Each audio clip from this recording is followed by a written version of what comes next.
Hello friends, welcome to C&E Academy. Topic of today is biological weathering and erosion. ठीक है, previous year class में हमने discuss किया था what is weathering and two types of weathering, mechanical weathering and chemical weathering. तो थोड़ा सा मैं आपको रिवाइज करवा देता हूँ पीछे वाला टॉपिक, उसी से लिंक है ये वाला topic, biological weathering and erosion. What is weathering? हमने वेदरिंग की कल डेफिनेशन देखी थी। Weathering is a process of disintegration and decomposition of rock. ठीक है, only disintegration and decomposition, not transportation of material.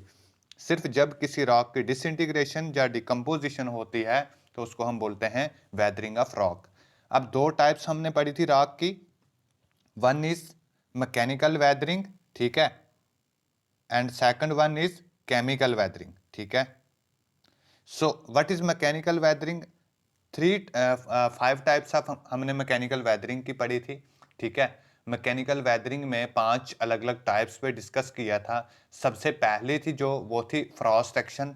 ठीक है, हमने देखा था कि फ्रॉस्ट एक्शन जब किसी रॉक की दरार में पानी इकट्ठा हो जाता है और उस वो जब लो टेम्परेचर होने की वजह से स्नो में चेंज हो जाता है तो उसको हम बोलते हैं फ्रॉस्ट एक्शन। और वो क्या करता है, ज्यादा फैलने लगता है, जिसकी वजह से रॉक को कमजोर वीक करने लगता है और काफी देर ऐसे ही लंबा प्रोसेस चलते चलते क्या होता है, वेदरिंग होना स्टार्ट हो जाती है।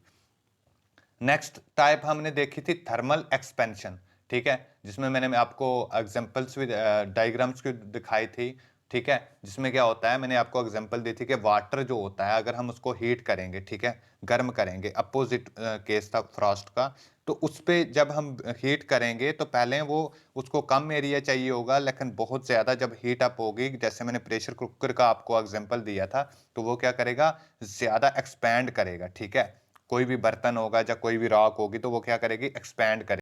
मिनरल्स, आयरन होगा, आयरन की कोई चीज होगी, जब उसको गर्म करोगे तो वो क्या करेगा, एक्सपैंड करेगा। और ऐसे ही एक्सपैंड करते करते वो बाद में एक टाइम क्या आएगा कि वीक होके वो टूटने लग जाएगा। ठीक है, डिसइंटीग्रेट होने स्टार्ट हो जाएगा। उसके बाद थर्ड हमने डिस्कस किया था एक्सफोलिएशन। ठीक है, एक्सफोलिएशन जो था उसमें हमने देखा था क्या क्या होता है, जो राख का अनलोड वेट होता है किसी राख के ऊपर से, क्या होता है, ऊपर वाली परत ना टूट टूट के नीचे गिरने लग जाती है, टेम्परेचर की वजह से और प्रेशर की वजह से, इन्वायरमेंटल फोर्सेस की वजह से। ठीक है, उसके बाद हमने डिस्कस की थी नेक्स्ट जो हमारी टाइप्स थी वो थी सॉल्ट वेदरिंग। हमने देखा था कि कुछ ऐसी रॉक्स होती हैं जिनमें सॉल्ट केमिकल अवेलेबल होते हैं। ठीक है, और बहुत सारे केमिकल ऐसे हैं जैसे बेरियम हो गया, पोटाशियम हो गया, मैग्नीशियम हो गया, सोडियम हो गया, कैल्शियम हो गया। ये क्या करते हैं, ये एक्सपैंड करते हैं। ठीक है, और एक्सपैंड करने की वजह से ये क्या करते हैं, डिसइंटीग्रेट होना स्टार्ट हो जाते हैं। 1 मिनट गाइस। तो चलिए नेक्स्ट हम देखते हैं जो इससे नेक्स्ट थी, लास्ट है हमारी ये वाली टाइप थी, कौन सी, पांचवी टाइप थी, शीटिंग। ठीक है, शीटिंग में क्या होता था, मैंने आपको बताया था, जैसे ये अर्थ है हमारी, अर्थ के ऊपर वाला जो कवर है, ठीक है, वो क्या हो जाएगा, डिसइंटीग्रेट हो जाएगा। ऊपर वाला हिस्सा किसी फोर्स की वजह से, वाटर चलने की वजह से या किसी की वजह से फोर्स लगेगी तो वो डिसइंटीग्रेट हो जाएगा और उखड़ उखड़ के साइड में हो जाएगा। ठीक, तो नेक्स्ट हम बात करते हैं केमिकल वेदरिंग की टाइप्स की। यहां से क्वेश्चन आएगा टाइप्स में से। केमिकल वेदरिंग की टाइप्स थी, एक हमने पढ़ी थी फर्स्ट सॉल्यूशन। ठीक है, सॉल्यूशन पढ़ी थी। सॉल्यूशन के बाद सॉल्यूशन में हमने क्या देखा था, सॉल्यूशन में हमने देखा था कि जब कंप्लीटली कोई रॉक पार्टिकल्स डिसॉल्व होते हैं वाटर के साथ और वो टूटते हैं, डिसॉल्व होकर टूटते हैं, तो उसको हम बोलते हैं सोल्यूशन, यानी सोल्यूशन बन जाना एक तरह से। फिर उसके बाद हमने नेक्स्ट टाइप देखी थी ऑक्सीडेशन एंड रेडिएशन। ठीक है, जिसमें क्या होता था, ऑक्सीजन के साथ कुछ पार्टिकल ऐसे होते हैं, कुछ ऐसे केमिकल्स या ऐसे मिनरल्स होते हैं रॉक्स में जो ऑक्सीजन के कांटेक्ट में आके वेदर होने लगते हैं। कौन कौन सा, फॉर एग्जांपल मैंने दिया था आपको, आयरन हो गया, मैग्नीशियम हो गया। तो ये जब ऑक्सीजन के और वाटर के कांटेक्ट में आते हैं तो उस टाइम क्या होती है, इनकी वेदरिंग होने लगती है, क्रस्टिंग होने लगती है, और क्रस्ट होने के बाद ये वेदर हो जाते हैं, डिसइंटीग्रेट हो जाते हैं, टूटने फूटने लगते हैं। ठीक, नेक्स्ट हमने देखी थी हाइड्रेशन। हाइड्रेशन में मैंने क्या बताया था आपको, जैसे एक स्टोन था, कोई स्टोन है, कुछ ऐसे टाइप के स्टोन्स होते हैं जिसमें कोई अलग किस्म के मिनरल्स होंगे। फॉर एग्जांपल कैसे मिनरल, हीमाटाइट, हीमाटाइट जैसा मिनरल अगर उसमें होगा तो हीमाटाइट चेंज इनटू इनटू लेमोनाइट। तो जब ये चेंज होते हैं, ठीक है, किसमें, इसमें पानी जब वाटर घुस जाता है, ठीक है, वाटर ऑब्जॉर्व करने लगता है, तो ये चेंज हो जाता है किससे, हीमाटाइट से लेमोनाइट के बीच में। तो तब ये पानी ऑब्जॉर्व करके क्या कर देता है, थोड़ा इसका वॉल्यूम और इसका साथ साथ में ये वॉल्यूम भी और इसका अ, जो वेट भी लगभग इसका क्या करता है, बढ़ जाता है, ठीक है, एक्सपेंड कर देता है। तो जब एक्सपेंड होने के बाद ऐसे ही क्या हो जाता है, ये फिर वीक होके टूटने लगता है, ठीक है। मैंने आपको डायग्राम भी दिखाई थी। उसके बाद नेक्स्ट हमने पढ़ा था कार्बोनेशन। नेक्स्ट जो टाइप थी वो थी कार्बोनेशन। अब कार्बोनेशन में क्या होता है कि सेम ऑक्सीजन की तरह जब कार्बन डाइऑक्साइड या कार्बोनेट या कार्बन के कांटेक्ट में कुछ ऐसे मिनरल्स होते हैं जो कार्बन के कांटेक्ट में आते हैं, ठीक है, तो उस वो कांटेक्ट में आने के बाद ब्रेकिंग होने लगते हैं, टूटने लगते हैं, टूटने फूटने लगते हैं, ठीक है। तो उससे भी उसको हम बोलते हैं कार्बोनेशन, वेदरिंग। ठीक, उसके बाद हमने पढ़ी थी हाइड्रोलिसिस, सबसे जो लास्ट थी केमिकल की फिफ्थ टाइप, हाइड्रोलिसिस, ठीक है।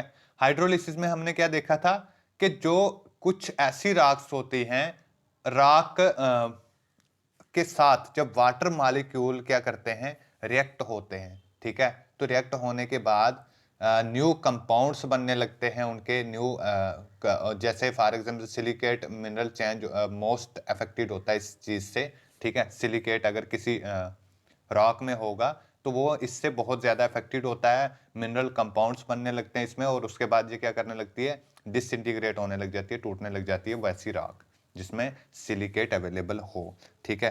तो आई होप कि आपको ये चीज़ें रिवाइज होगी होंगी थोड़ी बहुत। नहीं अगर समझ में आया, अगर पिछली क्लास किसी ने नहीं देखी तो पहले जाके आप पिछली क्लास देखिए, मैं इस क्लास के डिस्क्रिप्शन में भी डाल दूंगा, तो उस क्लास को पहले देख लीजिएगा, तभी ये क्लास आपको समझ में आएगी। तो चलिए आज हम डिस्कस करते हैं बायोलॉजिकल वेदरिंग पे, ठीक है, biological weathering. First of all, what is biological weathering? Biological weathering, this type of weathering is performed by the tree roots, animals and human beings, ठीक है।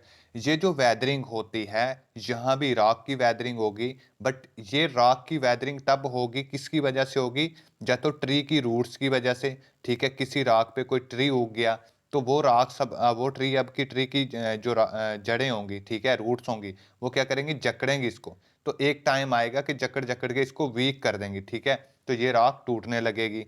उसके बाद एनिमल्स के द्वारा, बहुत सारे एनिमल्स होते हैं, ठीक है, उनकी एक्टिविटीज के वजह से ये टूटने लगता है।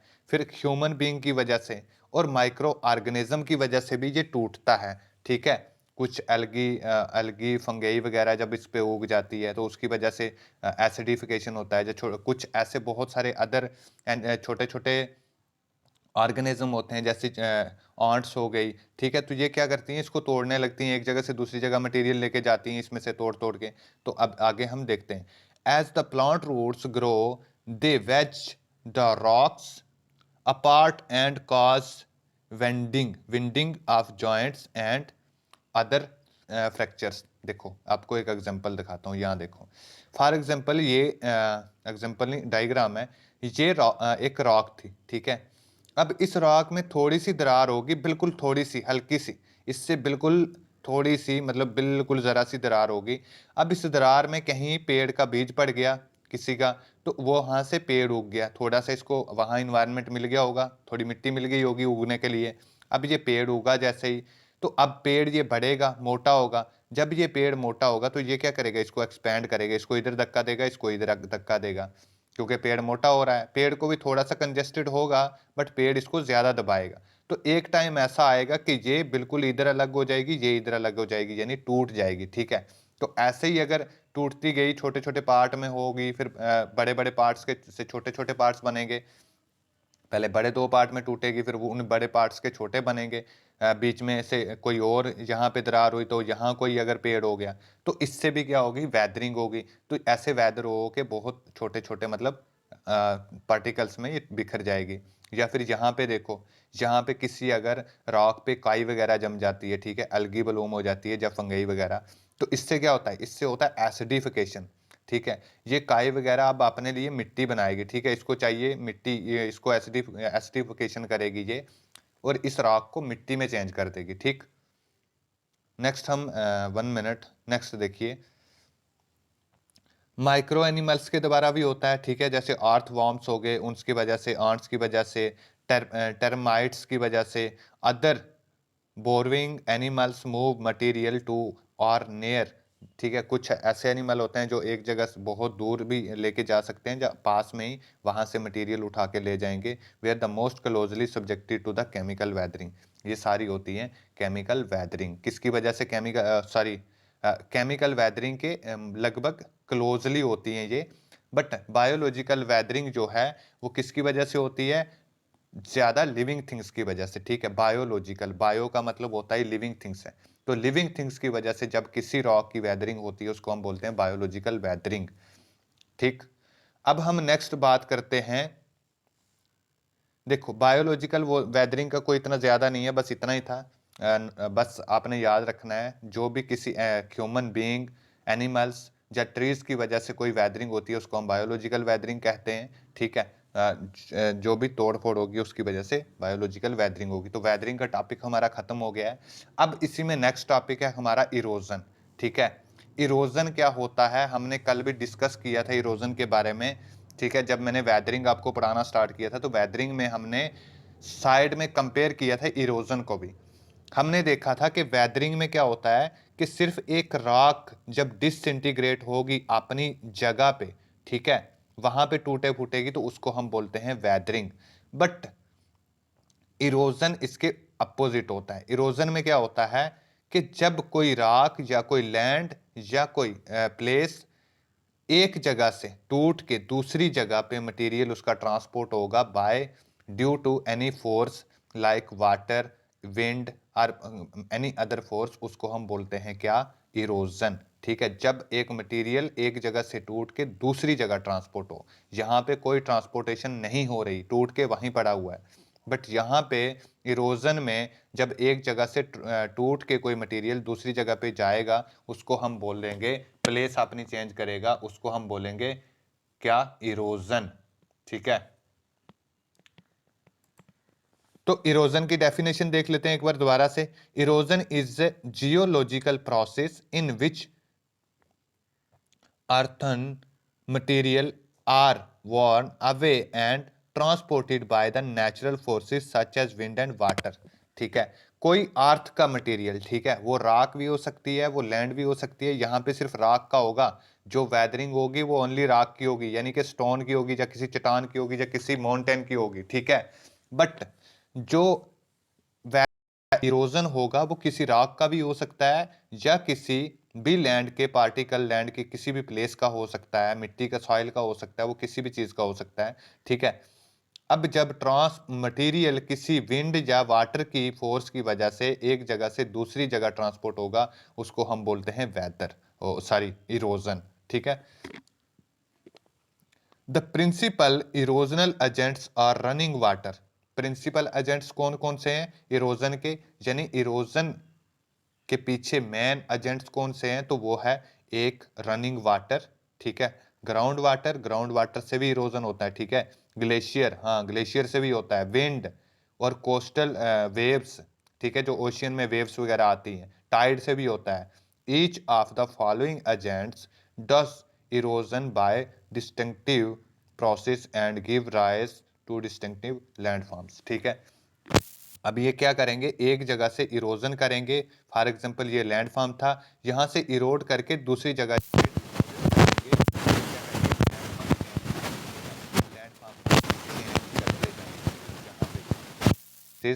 इरोजन। अब देखो यहाँ पे क्या हो रहा है, ये नदी के थ्रू ये साइड का मटेरियल काट के ना, ये काट रही है, काट के ले जा रही है दूसरी जगह, ठीक है। अब दूसरी जगह जाके ये डिपॉजिट करेगी ऐसे ही साइड पे भी कर सकती है या अपने ग्राउंड पे भी कर सकती है। तो इसको हम बोलते हैं इरोजन। यहाँ से मटेरियल उठाएगी, ये बहुत सारा मटेरियल हो सकता है, पहले ये पूरा बराबर होगा ये वाला हिस्सा, तो ये उसने उठा के लेके कहीं और ट्रांसपोर्ट कर दिया। अब यहाँ देखो इस पिक्चर में, इस पिक्चर में क्या था, पहले ये वाला पूरा बराबर होगा, ठीक है, ये देखो पूरा प्लेन था यहाँ पे, और यहाँ से कहीं से आ गई नदी। अब नदी ने क्या किया, पहले ऊपर ऊपर से इसको इरोड किया होगा, अब ये कितनी गहरी पहुंच गई है, ठीक है, इरोड कर करके कितनी गहरी हो गई है, इसने यहाँ से सारा मटेरियल उठाया और एक प्लेन को चेंज कर दिया, किसमें, एक घाटी में, यानी कि एक वैली में इसको चेंज कर दिया, और जहां से जाके मटेरियल कहीं और इसने ट्रांसपोर्ट डिपॉजिट किया होगा, ठीक है, जहां जब वो नदी ओल्ड स्टेज में आती है तो तब क्या करती है, डिपॉजिट कर देती है।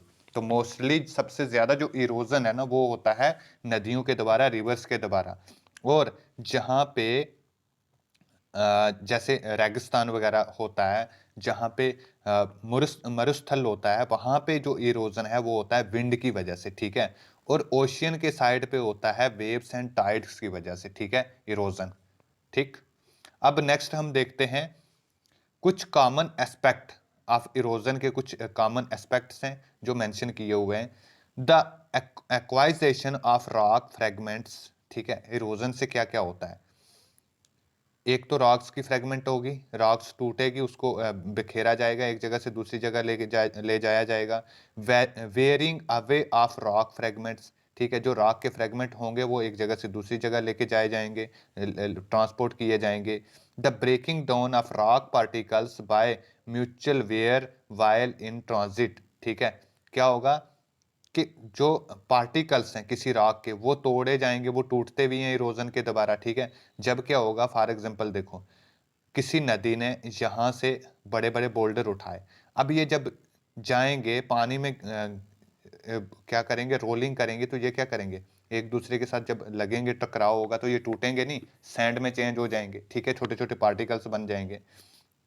Transportation of acquired rock debris, ठीक है, क्या करेगी, रॉक की जो डिब्रिस है उसको ट्रांसपोर्ट करेगी। Ultimately the deposition in low lying area, और ये क्या करेगी, लास्ट में जाके जो लो लाइंग एरिया होगा, जहां पे ओल्ड स्टेज में नदी होगी, जहां बिल्कुल प्लेन एरिया होगा, वहां जाके डिपॉजिट कर देगी, ठीक है। ये ओशियन में बहुत कम ही लेके जाती है, पहले ही डिपॉजिट कर देती है, बट हाँ ओशियन में भी कुछ मटेरियल जाता है नदी के द्वारा, ठीक। या फिर विंड के द्वारा होगी, तो जो जहां पे गहरा गहरा कोई जगह होगी, वहां जाके इसको क्या करेगी, डिपॉजिट कर देगी। नेक्स्ट देखिए, हम डिस्कस करते हैं मास वेस्टिंग पे। अब इरोजन पढ़ लिया हमने, इरोजन से क्या होता है, एक जगह से दूसरी जगह ट्रांसपोर्टेशन होती है कोई मटेरियल कटने के बाद, ठीक है, डिसइंटीग्रेट होने के बाद। अब ऐसे ही एक मास वेस्टिंग है, एक होती है वेदरिंग, याद रखना, एक होती है इरोजन, और इनके बीच में मिडल पार्ट का एक होता है मास वेस्टिंग, ठीक है, क्या होता है, मास वेस्टिंग। अब व्हाट इज मास वेस्टिंग, देखो मास वेस्टिंग ऐसे लगता है कि किसी चीज का मास वेस्ट होना, ऐसे लगता है कि इरोजन भी सेम ऐसी चीज है, एक जगह से मास ही वेस्ट हो रहा है दूसरी जगह, ठीक है। वेदरिंग भी कुछ ऐसा लगता है कि वहां पे डिसइंटीग्रेट हो रहा है तो मास ही वेस्ट हो रहा है, बट नहीं, तीनों में डिफरेंस है। वेदरिंग में क्या होता है, वहां पे ही उसकी टूट फूट के वहां पे ही पड़ी रहेगी, जहां पे इसका वेस्ट नहीं होगा, उसी राख के आसपास रहेगी, या उसके ऊपर ही।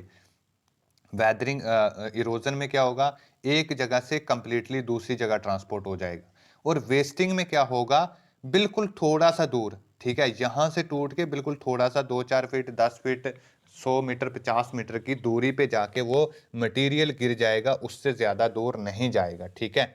अभी मैं दिखाता हूं, ये देखो मास वेस्टिंग, देखो फॉर एग्जांपल क्या हुआ, यहाँ पे वाटर की वजह से, जब किसी चीज की वजह से इसको नीचे क्या लगा, इसकी खाई बनी नीचे, जब नीचे खाई बनी तो ग्रेविटेशनल फोर्स की वजह से ये क्या हुआ, ये वाला मास नीचे गिर गया, ठीक है, ये वाला लैंड का मास नीचे गिर गया, और इसको हमने बोला मास वेस्टिंग, ठीक। यहाँ पे देखो, यहाँ पे भी कहीं खाई बनी, ठीक है, नदी की वजह से बनी, बहुत चीज़ों से खाई बन सकती है, किसी ह्यूमन बीइंग के द्वारा भी खुदाई की जा सकती है, या नदी के साथ ऐसे कट कट के खाई बनती जाएगी, जहाँ हम जब रोड फार्मेशन करते हैं, जब पटड़ी से बिछाते हैं, तो उस टाइम भी खाई बनती है हिली एरिया में, विंड की वजह से भी बनती है, ठीक है। तो जब या फिर ओशियन के साइड पे वेव्स की वजह से भी बनती है, कोई फोर्स की वजह से जब खाई पड़ जाए नीचे, तो ऊपर वाला जो मास होता है वो ग्रेविटेशन की वजह से नीचे गिरेगा, ठीक है। तो अब जब नीचे गिरेगा तो इसको हम बोलते हैं मास वेस्टिंग। ठीक, आई होप कि आपको समझ में आ रहा होगा। देखो अब मास वेस्टिंग का थोड़ा सा पढ़ लेते हैं हम। मास वेस्टिंग में क्या होता है? Mass wasting is movement of material down A slope under the influence of gravity. ठीक है, सेम वही, जब एक स्लोपी एरिया होता है वहां पे जब नीचे खाई लग जाती है, खाई सी बन जाती है, ठीक है, और क्या होता है, ग्रेविटेशन फोर्स की वजह से मास नीचे गिर जाता है। It is a transitional phenomena between weathering and erosion. ये क्या है? ट्रांजिशनल फेस है between weathering and erosion, erosion के बीच का एक चीज है। Mass wasting is of various type. कुछ टाइप के मास वेस्टिंग होते हैं। एक लैंडस्लाइड होता है, ठीक है, अभी हम पढ़ेंगे आगे टाइप्स ऑफ मास वेस्टिंग, ये सारे पढ़ेंगे। लैंडस्लाइड होता है, डिब्रीज एवलेंचिस होता है। डिब्रीज एवलेंचिस क्या होता है? जब बहुत ज़्यादा, देखो लैंडस्लाइड आपको पता ही है क्या होता है, अभी डिस्कस करेंगे। जब कोई बड़ा सा पार्ट, ठीक है, लैंड का गिर जाता है नीचे, लाइक मास वेस्टिंग की तरह ही होती है, ठीक है, उसको हम बोलते हैं क्या? लैंडस्लाइड। डिब्री एवलेंचिस क्या होता है? डिब्री एवलेंचिस भी होता है, स्नो एवलेंचिस भी होता है। जब कोई ग्लेशियर में या कोई बिल्कुल हाई स्लोप रीजन में, जेंटल स्लोप में क्या होता है कि रोल करती हुई कोई चीज़ ऊपर से नीचे गिरे, ठीक है, तो उसको बोलते हैं आपने देखा होगा यार, यहाँ पे मैं पिक्चर में आपको दिखा देता हूँ, 1 मिनट।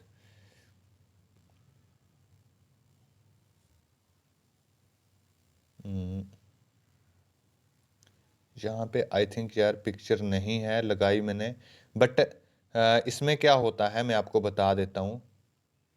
इसमें सिंपली क्या होता है कि आपने किसी रोड पे देखा होगा, जब आप किसी रोड पे उत्तराखंड, हिमाचल प्रदेश, हिली रीजन में आप रोड में जा रहे होते हो ना, जहाँ आपने मूवी वीडियो वगैरह में देखा होगा, बहुत सारी वीडियो आती हैं सोशल मीडिया पे, गाड़ियां चल रही होती हैं और गाड़ियां चलते चलते ऊपर से हिली रीजन से क्या आ जाता है, पत्थर आ जाते हैं, ठीक है, डिब्रीज आ जाती हैं, जा छोटी छोटी चट्टान्स आ जाएंगी, नीचे गिर जाएंगी। तो जब खाली चट्टान्स नीचे गिरेंगी ना, विदाउट लैंड मटेरियल या साइल, विदाउट साइल, तो उसको हम बोलते हैं डिब्री एवलेंचिस। जब खाली स्नो, जब ग्लेशियर में ऐसे ही स्नो एवलेंचिस होता है, जब अब आगे बात करते हैं डिटेल में।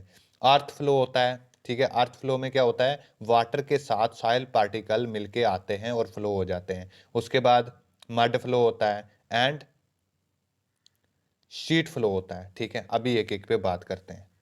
ये देखिए, ये तो मास वेस्टिंग हो गया। अभी देखो, पहले साइल क्रीप्स भी है, किसका होता है, साइल क्रीप्स भी मास वेस्टिंग के ही एक पार्ट है।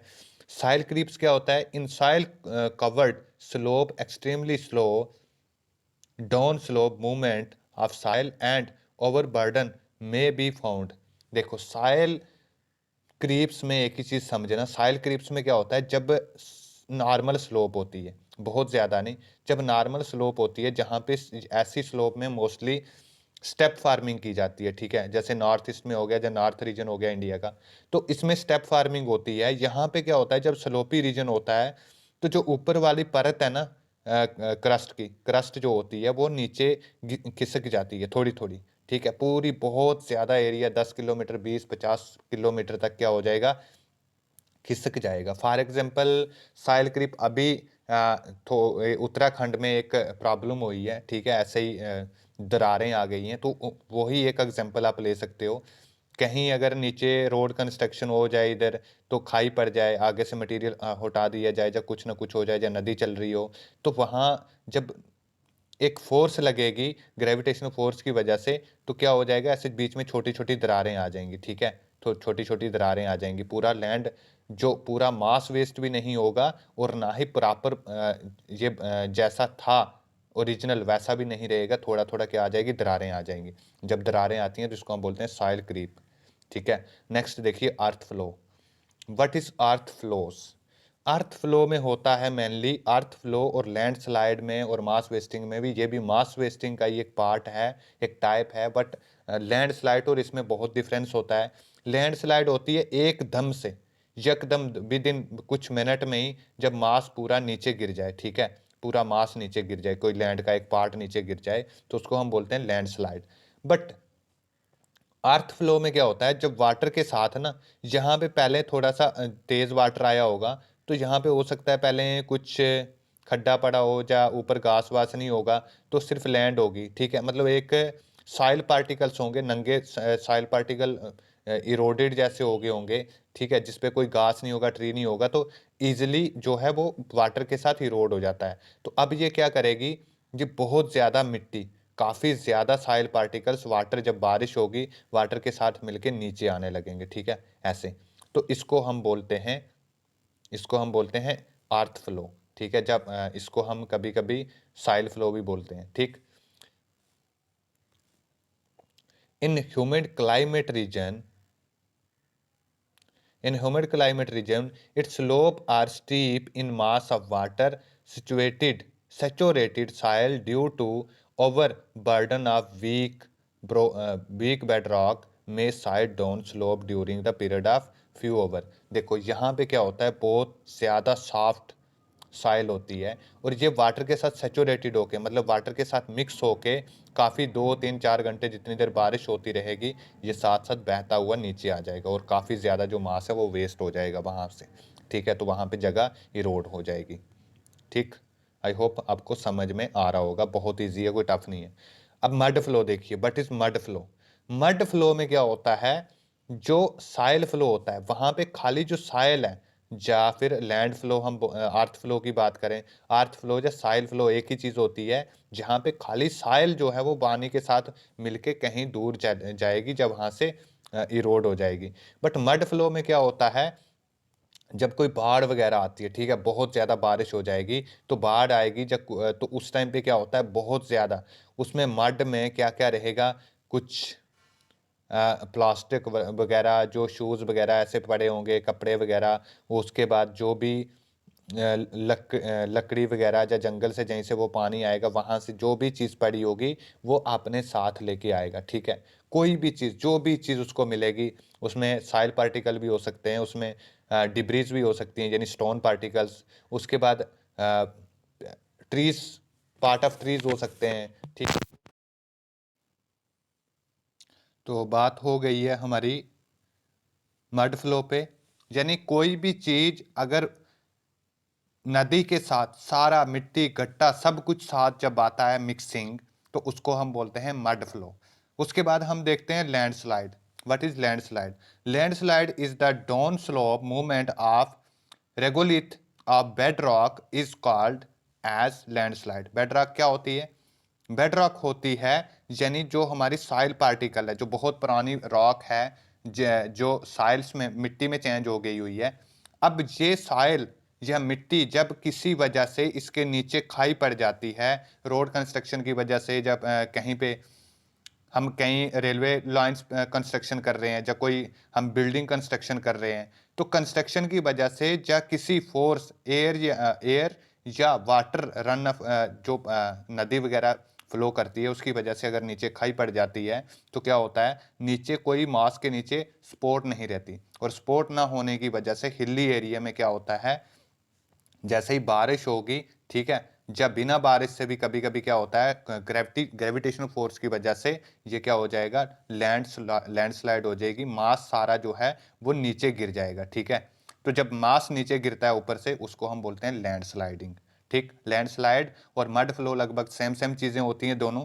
तो ये होता है लैंडस्लाइडिंग के बारे में आपने बहुत देखा ही होगा आसपास, जैसे ही कोई भी मटेरियल जब गिरता है नीचे, उसको हम लैंडस्लाइड बोलते हैं, जब अर्थ का मटेरियल। ऐसे ही होता है एक स्नो एवलेंचिस, स्नो एवलेंचिस, ठीक है, जैसे हमने डिबरी एवलेंचिस पीछे पढ़ा है। तो स्नो एवलेंचिस में क्या होता है, जब बड़े बड़े ग्लेशियर्स में क्या होता है, बर्फ जमी होती है, बर्फ की नदियां होती हैं, यहाँ पे अगर कोई छोटा सा स्नो का एक टुकड़ा, यानी कि रोलिंग होने लग जाए, तो रोल होते होते नीचे आते टाइम बहुत बड़ी बॉडी बन जाती है।